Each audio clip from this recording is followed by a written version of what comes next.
Warden గారు చెప్పండి, మరి నిన్న సాయంత్రం ఎన్నింటికి తప్పిపోయాడు? నిన్న 6:30కి పిల్లవాడు పాస్క్ అని చెప్పి ట్యూషన్ మనకు మా మాస్టర్ గారు చెప్పి కిందకు వచ్చేసిన తర్వాత ఇటు వస్తాడు. ఇటు రాకుండా వెనకాల నుంచి వెళ్ళిపోయి పరిగెత్తుకుంటే స్టేజ్ మీదకి వెళ్ళిపోయి అక్కడ లొకేషన్ చూసుకొని ఆ మూలకి వెళ్ళి గోడ ఎక్కేసేసి కిందకి వెళ్ళిపోయాడు, బయటికి వెళ్ళిపోయాడు. ఎప్పుడు గమనించారు? గమనించింది ఏంటంటే నేను కరెక్ట్గా చర్చ చూసుకొని వచ్చేప్పటికి 8ంటికి భోజనం ఉంటుంది సార్. ఆ భోజనం చేసే టైంలో నేను కరెక్ట్గా ఆ బాబు నేను అడిగాను, తాళబొత్తుల ప్రవీణ్ ఏడంటే పిల్లలు అన్నారు స్టడీలో నుంచి వెళ్ళిపోయారన్న, పాస్క్ అని చెప్పి వెళ్ళాడు. ఆ తర్వాత మాకు కనపడలేదు అని చెప్పారు. తర్వాత నేను వెంటనే దాన్ని స్పందించి ఇక నేను కూడా ఎతకటం మొదలుపెట్టాను. నేను ఒక కుర్రోడు ఎతికాము, తర్వాత నలుగురు ఎతికాము.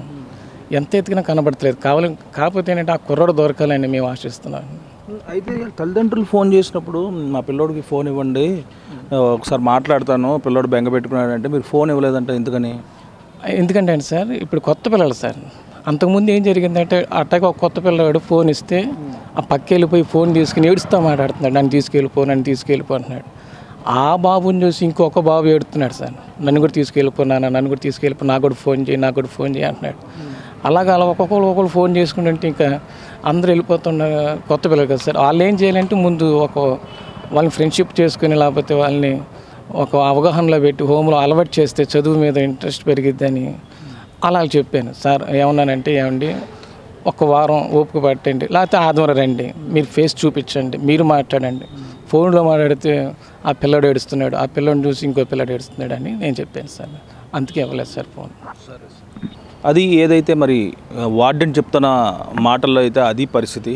మరి హైడీ స్కూల్ యాజమాన్యాన్ని అయితే అడిగి తెలుసుకునే ప్రయత్నం చేస్తే మీడియాకి ఎటువంటి సమాచారం ఇచ్చేది ఏం లేదు, అంతా పోలీసులు చూసుకుంటారని మరి మీడియాకి ఎటువంటి సమాధానం చెప్పుకోకుండా వెనుదిరిగి వెళ్ళిపోవడం జరిగింది. ఈరోజు ఏదో అందరూ కలిపి ఒక మీటింగ్ జరుగుతుంది. మీటింగ్లో అందరూ చర్చించుకుని అందరూ బయటకు వస్తున్న సమయంలో చాణిక్య వెళ్ళి అడగడం జరిగింది. అడిగితే మేము మీడియాకి ఎటువంటి సమాచారం ఇవ్వాల్సిన అవసరం లేదు అన్న పరిస్థితి అయితే వాళ్ళు సమాధానం చెప్పి మీడియా ముందు నుంచే వెళ్ళిపోవడం జరిగింది. మరి మిగతాది మరి ఆ పిల్లోడు దొరకాలంటే పోలీసులే గట్టి ప్రయత్నం చేస్తే కానీ మరి పిల్లోడు తిరిగి వచ్చే పరిస్థితి అయితే లేదు. మరి యాజమాన్యం అంతా పట్టించుకున్న పరిస్థితులు అయితే కనపడట్లేదు. కాబట్టి మరి ఆ భగవంతుడి మీదే భారం వదిలేసి కెమెరామెన్ కిరీటితో చిరంజీవి, చాణిక్య తెలుగు మీడియా. నమస్తే ఫ్రెండ్స్, నేను మీ రూపిణి. మీ అందరూ చాణక్య ఛానల్లో వీడియోస్ చూస్తున్నారు కానీ వాటికి లైక్ చేయట్లేదు అండ్ సబ్స్క్రైబ్ చేయడం మర్చిపోతున్నారు. మీరు కనుక చాణక్య ఛానల్కి సబ్స్క్రైబ్ చేస్తే మాకు ఇంకా మంచి వీడియోస్ని, న్యూసెస్ని చేయడానికి మాకు మోటివేషన్ ఉంటుంది. Thank you and don't forget to subscribe Chanakya channel.